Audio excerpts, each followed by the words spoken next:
မတို့လဲစိတ်ကောင်းကြပါကိုရကြတဲ့ခဏလေးဘဝမှာ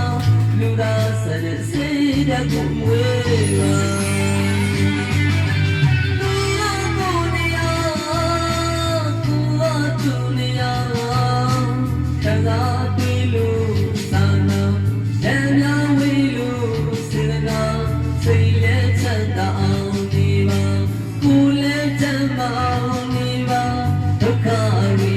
ရှိတာအသဖြင့်ကိုရုံလာရင်ထဲစိတ်ရအောင်ပြင်လို့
မတော်လဲစိတ်ကောင်းထားပါကိုရလာတဲ့ခဏလေးဘဝမှာလူသားဆန်တဲ့စိတ်ဓာတ်ကိုမွေးပါ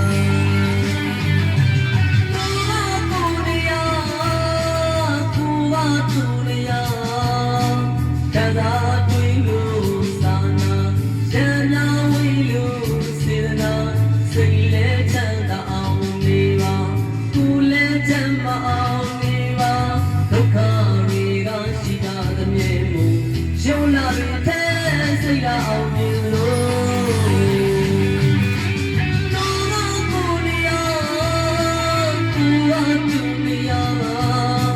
ခံစားတွေ့လို့သာနာရန်နာဝီလို့စေတနာစိတ်ရဲ့ချမ်းသာအောင်နေပါ